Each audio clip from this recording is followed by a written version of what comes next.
ओम भगवती माताए नमः। आइए सुनते हैं दुर्गा सप्तशती का चतुर्थ अध्याय। सिद्ध की इच्छा रखने वाले पुरुष जिनकी सेवा करते हैं तथा देवता जिन्हें सब ओर से घेर लेते हैं, उन जया नाम वाली दुर्गा देवी का ध्यान करें। उनके श्रीअंगों की आभा काले मेघ के समान श्याम है। वे अपने कटाक्ष शत्रु समूह में भय प्रदान करती है। उनके मस्तक पर आबद्ध चंद्रमा की रेखा शोभा पाती है। वे अपने हाथों में शंख, चक्र, कृपाण और त्रिशूल धारण करती है। उनके 3 नेत्र हैं। वे सिंह के कंधे पर चढ़ी हुई हैं और अपने तेज से तीनों लोकों को परिपूर्ण कर रही हैं। ऋषि कहते हैं, अत्यंत पराक्रमी दुरात्मा महिषासुर तथा उसकी दैत्य सेना के देवी के हाथ से मारे जाने पर इंद्र आदि देवता प्रमाण के लिए गर्दन तथा कंधे झुककर उन भगवती दुर्गा का उत्तम वचनों द्वारा स्तवन करने लगे। उस समय उनके सुंदर अंगों में अत्यंत हर्ष के कारण रोमांच हो आया। देवता बोले, संपूर्ण देवताओं की शक्ति का समुदाय ही जिनका स्वरूप है तथा जिन देवी ने अपनी शक्ति से संपूर्ण जगत को व्याप्त कर रखा है, समस्त देवताओं और महर्षियों की पूजनीय और जगदम्बा को हम भक्ति पूर्वक नमस्कार करते हैं। वे हम लोगों का कल्याण करें। जिनके अनुपम प्रभाव और बल का वर्णन करने में भगवान शेषनाग, ब्रह्मा जी तथा महादेव जी भी समर्थ नहीं हैं। वे भगवती चंडिका संपूर्ण जगत का पालन एवं अशुभ भय का नाश करने का विचार करें। जो पुण्यात्माओं के घरों में स्वयं ही लक्ष्मी रूप से, पापियों एवं दरिद्रता रूप से शुद्ध अंतकरण वाले पुरुषों के हृदय में बुद्धि और सत्पुरुषों में श्रद्धा रूप से तथा कुलीन मनुष्यों में लज्जा रूप से निवास करती हैं, उन आप भगवती दुर्गा को हम नमस्कार करते हैं। देवी, आप संपूर्ण विश्व का पालन कीजिए। देवी, आपके इस अचैतन्य रूप को असुरों का नाश करने वाले भारी पराक्रम का तथा समस्त देवताओं और दैत्यों का समक्ष युद्ध में प्रकट किए हुए आपके अद्भुत चरित्रों का हम किस प्रकार वर्णन करें। आप संपूर्ण जगत की उत्पत्ति में कारण हैं और आप में सत्वगुण, रजोगुण और तमोगुण ये तीनों गुण मौजूद हैं, तो भी दोषों के साथ आपका संसर्ग नहीं जान पड़ते। भगवान विष्णु और महादेवी जी आदि देवता भी आपका पार नहीं पाते। आप ही सबका आश्रय हैं। समस्त जगत आपका अंशभूत है, क्योंकि आप सबकी आदिभूत अव्यकर्ता पराकृति हैं। देवी, संपूर्ण यज्ञों में जिसके उच्चारण से सब देवता तृप्त लाभ करते हैं, वह स्वाहा आप ही हैं। इसके अतिरिक्त आप पितरों की भी तृप्ति करती हैं, तृप्ति का कारण है। अतएव सब लोग आपको सवदा भी कहते हैं। देवी, जो मोक्ष की प्राप्ति साधन है, अचैतन्य है, महाव्रत स्वरूपा है, समस्त दोषों से रहित जितेंद्रिय तत्व को ही सार वस्तु मानने वाले तथा मोक्ष की अभिलाषा रखने वाले मुनिजन जिसका अभ्यास करते हैं, वह भगवती पराविद्या आप ही हैं। आप शब्द स्वरूपा हैं। अत्यंत निर्मल ऋग्वेद, यजुर्वेद तथा उद्गीत के मनोहर पदों के पाठ से युक्त सामदेव का भी आधार आप ही हैं। आप देवी तीनों वेद हैं। आप भगवती इस विश्व की उत्पत्ति एवं पालन के लिए आप ही वार्ता, खेती एवं आजीविका के रूप में प्रकट हुई हैं। आप संपूर्ण जगत की घोर पीड़ा का नाश करने वाली हैं। देवी, जिससे समस्त शास्त्रों का सार का ज्ञान होता है, वह मेधा शक्ति आप ही हैं। दुर्गम भव सागर से पार उतारने वाली नौका रूप दुर्गा देवी भी आप ही हैं। आपकी कहीं भी आसक्ति नहीं है। कैटभ के शत्रु भगवान विष्णु के वक्षस्थल में एकमात्र निवास करने वाली भगवती लक्ष्मी तथा भगवान चंद्रशेखर द्वारा सम्मानित गौरी देवी भी आप ही हैं। आपका मुख मंद मुस्काने से सुशोभित निर्मल पूर्ण चंद्रमा से बिंब का अनुकरण करने वाली और उत्तम श्रवण की मनोहर कांति से कमनीय तथा भी उसे भी देखकर महिषासुर को क्रोध हुआ और सहसा उसने उस पर प्रहार कर दिया।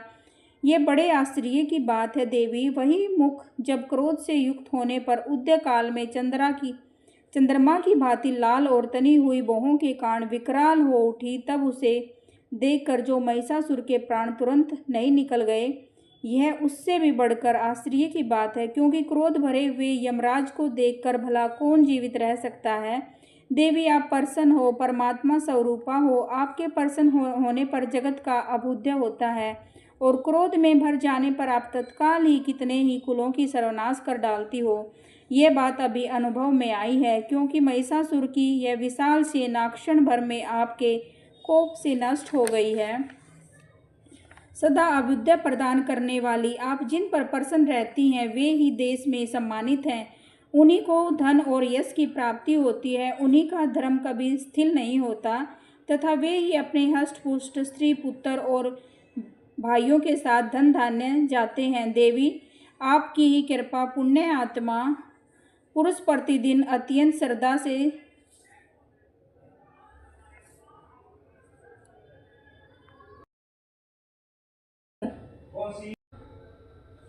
उन्होंने धन और यश की प्राप्ति होती है। उन्हीं का धर्म कभी भी शिथिल नहीं होता तथा वे ही अपने हष्ट पुष्ट स्त्री पुत्र और भाइयों के साथ धन माने जाते हैं। देवी, आपकी ही कृपा से पुण्य आत्मा पुरुष प्रतिदिन अत्यंत ही श्रद्धापूर्वक सदा सब प्रकार से धर्मानुकूल कर्म करता है और उसके प्रभाव से स्वर्गलोक में जाता है। इसीलिए आप तीनों लोकों में निश्चय ही मनोवांछित फल देने वाली हैं।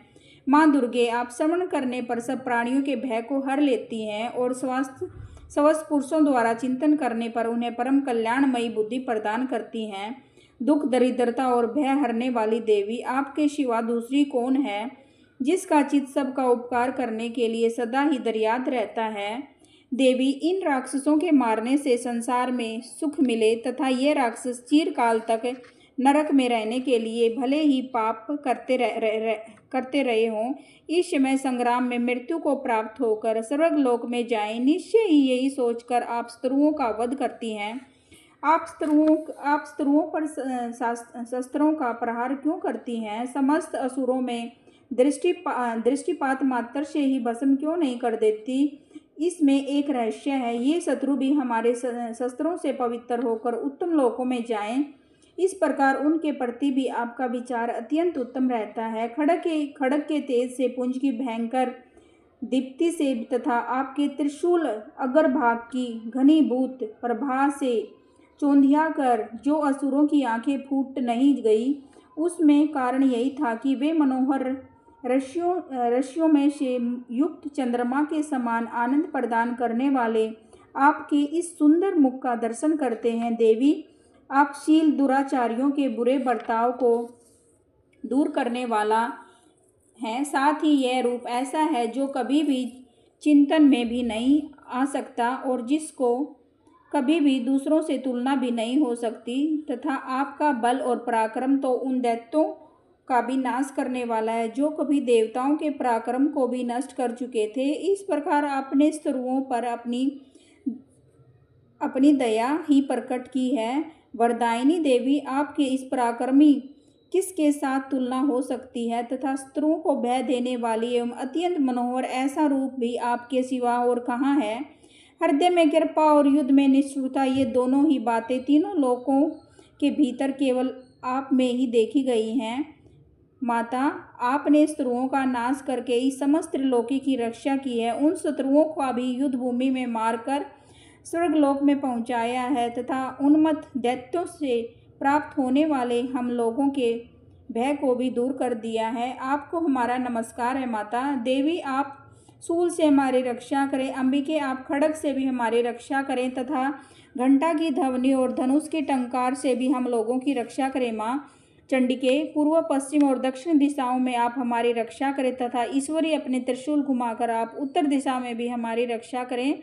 तीनों लोकों में आपके जो परम सुंदर एवं अत्यंत भयंकर रूप विचरते रहते हैं, उनके द्वारा भी आप हमारी तथा इस भूलोक की रक्षा करें। अंबिके, आपके कर पल्लवों में शोभा पाने वाले खड्ग, शूल और गदा आदि जो अस्त्र और उन सब के द्वारा आप सब ओर से हम लोगों की रक्षा करें। ऋषि कहते हैं, इस प्रकार जब देवताओं ने जगन माता दुर्गा की स्तुति की और नंदन वन के दिव्य पुष्पों एवं गंध चंदन आदि के द्वारा उनका पूजन किया, फिर सबने मिलकर जब भक्तिपूर्वक दिव्य धूपों की सुगंध निवेदन की, तब देवी ने प्रसन्न वंदन होकर प्रणाम करते हुए सब देवताओं को कहा। देवी बोली, देवताओं, तुम सब लोग मुझसे जिस वस्तु की अभिलाषा रखते हो उसे मांगो। देवता बोले, भगवती ने हमारी सब इच्छा पूरी कर दी है। अब कुछ भी बाकी नहीं है, क्योंकि हमारा ये शत्रु महिषासुर मारा गया है। महेश्वरी, इतने पर भी यदि आप हमें और वर देना चाहती हैं, हम जब जब आपका स्मरण करें तब तब आप दर्शन देकर हम लोगों की महान संकट से दूर कर दिया करें। प्रसन्न मुखी अंबिके, जो मनुष्य इन स्त्रोतों द्वारा आपकी स्तुति करे, उसे वित्त, समृद्धि और वैभव देने के साथ ही उसकी धन और स्त्री आदि संपत्ति को भी बढ़ा देना। आप सदा हम पर प्रसन्न रहना माता। ऋषि कहते हैं, राजन, देवताओं ने जब अपने तथा जगत के कल्याण के लिए भद्रकाली देवी को इस प्रकार प्रसन्न किया, तब वे तथास्तु कहकर वहीं अंतर्ध्यान हो गई। भूपाल, इस प्रकार पूर्व काल में तीनों लोकों का हित चाहने वाली देवी जिस प्रकार देवताओं को शरीर से प्रकट हुई, वह सब कथा मैंने कह सुनाई। अब पुनः देवताओं का उपकार करने वाली वे देवी दुष्ट दैत्यों तथा शुंभ निशुंभ का वध करने एवं सब लोगों की रक्षा करने के लिए गौरी देवी के शरीर से जिस प्रकार प्रकट हुई थी, वह सब प्रसंग मेरे मुंह से सुनो। मैं उसका तुमसे यथावत वर्णन करता हूँ। ओम भगवती माताए नमः। अभी सुनते हैं हम दुर्गा सप्तशती का 5वां अध्याय। इस उत्तर चरित्र रुद्र ऋषि महासरस्वती देवता अनुष्ट छंद है। भीमा शक्ति, भामरी बीज, सूर्य तत्व, सामवेद स्वरूप माँ सरस्वती की प्रसन्नता के लिए उत्तर चरित्र पाठ में इसका विनियोग किया जाता है। जो अपने कर कमलों में घंटा, शूल, हल, शंख, मूसल, चक्र, धनुष और बाण धारण करती है। शरद ऋतु के शोभा संपन्न चंद्रमा के समान जिनकी मनोहर कांति है, जो तीनों लोकों की आधारभूता और शुंभ आदि दैत्यों का नाश करने वाली है, तथा गौरी के शरीर से जिनका प्रकाट्य हुआ है, उन महासरस्वती देवी का मैं निरंतर भजन करती हूँ। ऋषि कहते हैं, पूर्व काल में शुंभ और निशुंभ नामक असुरों ने अपने बल के घमंड से आकर सचीपति इंद्र के हाथ से तीनों लोकों का राज्य और यज्ञ भाग छीन लिया। वे ही दोनों सूर्य, चंद्रमा, कुबेर, यम, वरुण के अधिकारक भी उपयोग करने लगे। वायु और अग्नि कार्य भी वे ही करने लगे। उन दोनों ने सब देवताओं की अपमानित, राज्य भ्रष्ट, पराजित तथा अधिकारहीन करके स्वर्ग से निकाल दिया। उन दोनों महान असुरों ने तिरस्कृत देवताओं को अपराजित देवी का स्मरण किया और सोचा, जगदम्बा ने हमें लोगों को वर दिया था, आपत्ति काल में स्मरण करने पर मैं तुम्हारी सब आपत्तियों का तत्काल नाश कर दूंगी। यह विचार कर देवता गिरिराज हिमालय गए और वहां भगवती विष्णु माया की स्तुति करने लगे। देवता बोले, देवी को नमस्कार है, महादेवी शिवा को सर्वदा नमस्कार है, प्रकृति एवं भद्रा को प्रणाम है। हम लोग नियम पूर्वक जगदम्बा को नमस्कार करते हैं, रौद्रों को नमस्कार करते हैं, नित्य गौरी एवं धात्री को बारंबार नमस्कार करते हैं, ज्योत्सनामयी चंद्र रूपिणी एवं सुख स्वरूपा देवी को सदा प्रणाम करते हैं, शरणागत को कल्याण करने वाली वृद्धि एवं सिद्धि रूप देवी को हम बारंबार नमस्कार करते हैं। रक्षा लक्ष्मी, राजाओं की लक्ष्मी तथा सर्वणी स्वरूपा आप जगदम्बा को बारंबार नमस्कार करते हैं। दुर्गा दुर्गपारा, सारा, सर्वकारिणी ख्याति कृष्णा और धूम्रा देवी को सर्वदा नमस्कार करते हैं। अत्यंत सौम्य, अत्यंत रौद्र रूपा देवी को हम नमस्कार करते हैं, उन्हें हमारा बारंबार प्रणाम है। जगत की आधारभूता कीर्ति देवी को बारंबार नमस्कार है। जो देवी सब प्राणियों के विष्णु माया के नाम से कही जाती है, उनको नमस्कार है, उनको नमस्कार है, उनको बारंबार नमस्कार है। जो देवी सब प्राणियों की चेतना कहलाती है, उनको नमस्कार है, उनको नमस्कार है, उनको बारंबार नमस्कार है। जो देवी सब प्राणियों में बुद्धि रूप स्थित है, उन सबको नमस्कार है, नमस्कार है माँ, नमस्कार है, बारंबार नमस्कार है।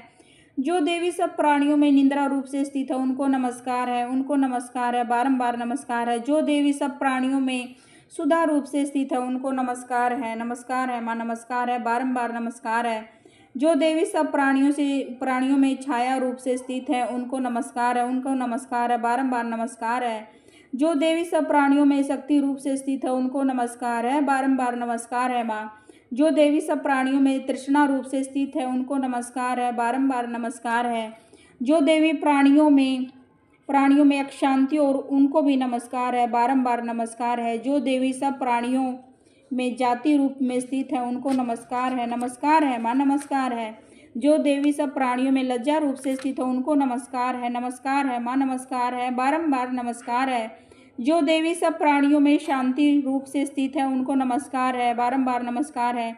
जो देवी सब प्राणियों में श्रद्धा रूप से स्थित है उनको नमस्कार है, नमस्कार है माँ, नमस्कार है। जो देवी सब प्राणियों में कांति रूप से स्थित है उनको भी नमस्कार है, बारंबार नमस्कार है। जो देवी सब प्राणियों में लक्ष्मी रूप में स्थित है उनको नमस्कार है, उनको नमस्कार है, बारंबार नमस्कार है। जो देवी सब प्राणियों में वृत्ति रूप से स्थित है उनको भी नमस्कार है माँ, नमस्कार है। जो देवी सब प्राणियों में समृद्धि रूप से स्थित है उनको भी नमस्कार है माँ, नमस्कार है, बारंबार नमस्कार है। जो देवी सब प्राणियों में दया रूप से स्थित है उनको नमस्कार है, बारंबार नमस्कार है। जो देवी सब प्राणियों में तुष्टि रूप में स्थित है उनको भी नमस्कार है माँ, नमस्कार है, बारंबार नमस्कार है। जो देवी सब प्राणियों में माता रूप से स्थित है उनको नमस्कार है, उनको बारंबार नमस्कार है। जो देवी सब प्राणियों में भ्रांति रूप से स्थित है उनको नमस्कार है माँ, नमस्कार है, बारंबार नमस्कार है। जीवों के इंद्रिय वर्ग की अधिष्ठात्री देवी ये सब प्राणियों में सदा व्याप्त रहने वाली है, उन व्याप्ति देवी को बारंबार नमस्कार है माँ, नमस्कार है। जो देवी चैतन्य रूप में इस संपूर्ण जगत को में व्याप्त करके स्थित है उनको भी नमस्कार है, उनको नमस्कार है, बारंबार नमस्कार है। पूर्व काल में अभिष्ट की प्राप्ति होने पर देवताओं ने जिनकी स्तुति की था, देवराज इंद्र ने बहुत दिनों तक जिनका सेवन किया, वह कल्याण की साधनभूति ईश्वरी हमारा कल्याण और मंगल करे तथा सारी आपत्तियों का नाश कर डाले। उदंड दैत्यों से सताए हुए हम सभी देवता जिन परमेश्वरी ईश्वर में नमस्कार करते हैं तथा भक्ति से विनम्र पुरुषों द्वारा समन की जाने पर तत्काल ही संपूर्ण विपत्तियों का नाश कर देती है, वे जगदम्बा हमारा संकट दूर करें। ऋषि कहते हैं, राजन, इस प्रकार जब देवता स्तुति कर रहे थे उस समय पार्वती देवी गंगा जी के जल में स्नान करने के लिए वहां आई। उन पर सुंदर भौहों वाली भगवती ने देवताओं से पूछा, आप लोग यहाँ किसकी स्तुति कर रहे हो? तब उन्होंने शरीर कोश से प्रकट हुई शिव देवी बोली, सुम दैत्य तिरस्कृत और युद्ध में निशुम पराजित हो यहाँ एकत्रित हुए ये समस्त देवता मेरी ही स्तुति कर रहे हैं। पार्वती के शरीर कोश से अंबिका का प्रादुर्भाव हुआ और इसलिए वे समस्त लोकों में कौशिकी कही जाती है। कौशिकी के प्रकट होने के बाद पार्वती देवी शरीर से काले रंग का हो गया और अतः हिमालय पर रहने वाली कालिका देवी नाम से विख्यात हुई। तदंतर शुंभ और निशुंभ के व्रत चंड और मुंड वहां आए और उन्होंने परम मोहन रूप धारण करने वाली अंबिका देवी को देखा। फिर वे शुंभ के पास जाकर बोले, महाराज, एक अत्यंत मनोहर स्त्री है जो अपनी दिव्य कांति से हिमालय पे प्रकाशित हो रही है। वैसा उत्तम रूप कहीं किसी ने भी नहीं देखा। असुरेश्वर, पता लगाइए वह देवी कौन है, उसे ले आइए। स्त्रियों में तो वो रतन है, उसका प्रत्येक अंग बहुत ही सुंदर है तथा वह अपने स्त्री अंगों के प्रभाव से संपूर्ण दिशाओं में प्रकाश फैला रही है। दैत्यराज, अभी वह हिमालय पर ही मौजूद है, आप उसे देख सकते हैं। प्रभु, तीनों लोकों में मणि, हाथी और घोड़े आदि जितने भी रत्न हैं वे सब इस समय आपके घर में शोभा पाते हैं। हाथियों में रत्नभूत ऐरावत है, पराजिता का वृक्ष और ये ऊंचे सरवा घोड़ा है, ये सब आपने इंद्र से ले लिया है। हंसों से जूता हुआ यह विमान भी आपके आंगन में शोभा पाता है। ये रत्नभूत अद्भुत विमान है जो पहले ब्रह्मा जी के पास था, अब आपके यहाँ लाया गया है। यह महापदा नामक निधि और कुबेर से छीन लिया था। समुंदर भी आपके किंजलिकनी नामक माला भेंट की थी जो केसरों से सुशोभित है और जिसके कमल कभी भी कुमलाते नहीं है। श्रवण की वर्षा करने वाला वरुण का छत्र भी आपके घर में शोभा पाता है तथा ये श्रेष्ठ रथ जो पहले ही प्रजापति के अधिकार में था वह आपके पास मौजूद है। दैत्येश्वर, मृत्यु उत्क्रांति की नाम वाली शक्ति भी आपने छीन ली है तथा वरुण का पास और समुद्र में होने वाले सब प्रकार से रत्न आपके भाई निशुंभ के अधिकार में हैं। अग्नि भी शुद्ध किए हुए 2 वस्त्र आपकी सेवा में अर्पित किए गए हैं। दैत्यराज, इस प्रकार सभी रत्न आपके एकत्रित कर लिए हैं। फिर जो यह स्त्रियों में स्त्री रत्न रूप कल्याणमयी देवी है, इसे आप क्यों नहीं अपने अधिकार कर लेते? ऋषि कहते हैं, चंड और मुंड यह वचन सुनकर शुंभ ने महादैत्य सुग्रीव से दूत बनाकर देवी के पास भेजा और कहा, तुम मेरी आज्ञा से उसके सामने ये बात कहना और ऐसा उपाय करना जिससे प्रसन्न होकर वह शीघ्र यहाँ आ जाए। वह दूत पर्वत के अत्यंत रमणीय प्रदेश में जहाँ देवी मौजूद थी वहाँ गया। मधुर वाणी में कोमल वचन में दूत बोला, देवी, दैत्यराज शुंभ इस समय तीनों लोकों में परमेश्वर है। मैं उन्हीं का भेजा हुआ दूत हूँ। यहाँ तुम्हारे ही पास आया हूँ। उन्हीं की आज्ञा सदा सब देवता एवं सवर से मानते हैं, कोई उसका उल्लंघन नहीं करता। वे संपूर्ण देवताओं को परास्त कर चुके हैं। उन्होंने तुम्हारे लिए जो संदेश दिया है उसे सुनो। संपूर्ण त्रिलोकी मेरे अधिकार में है। देवता मेरी आज्ञा के अधीन हैं। संपूर्ण यज्ञों के भागों को मैं अलग अलग भोगता हूँ। तीनों लोकों में जितने श्रेष्ठ रत्न हैं वे सब मेरे अधिकार में हैं।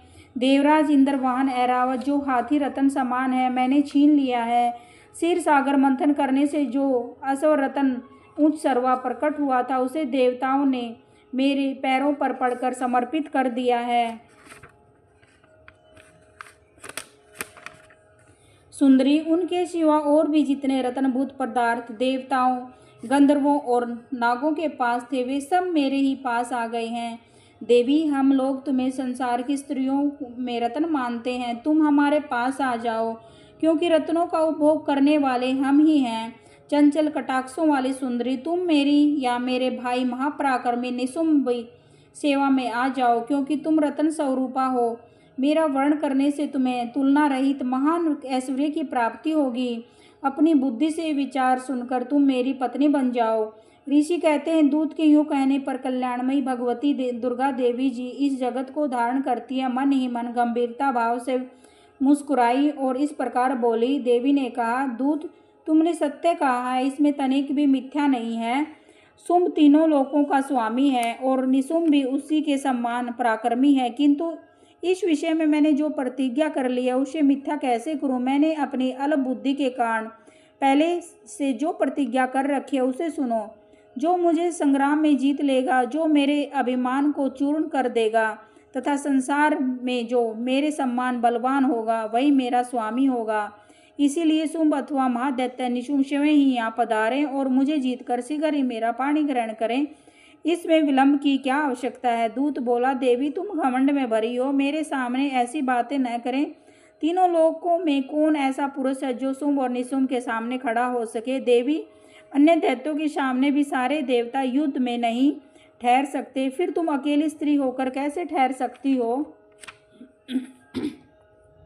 जिन शुंभ आदि दैत्यों के सामने इंद्र आदि सब देवता भी युद्ध में खड़े नहीं हुए, उनके सामने तुम स्त्री होकर कैसे जाओगी। इसलिए तुम मेरे ही कहने से शुंभ और निशुंभ के पास चली जाओ। ऐसा करने से तुम्हारे गौरव की रक्षा होगी, अन्यथा जब वे केस पकड़कर घसीटेंगे तब तुम्हें अपनी प्रतिष्ठा खोकर जाना पड़ेगा। देवी ने कहा, तुम्हारा कहना ठीक है, शुंभ बलवान है और निशुंभ भी बड़े पराक्रमी है, किंतु क्या करूं। मैंने पहले बिना सोचे समझे प्रतिज्ञा कर ली है, अतः अब तुम जाओ। मैंने तुमसे जो कुछ कहा है वह सब दैत्यराज से आदरपूर्वक कहना, फिर वे जो उचित जान पड़े करें। इस प्रकार श्री मार्कंडेय पुराण में श्रवणी मनवंतर की कथा के अंतर्गत देवी महात्म्य देवी दूत संवाद नामक 5वां अध्याय पूरा हुआ। ओम भगवती माताये नमः।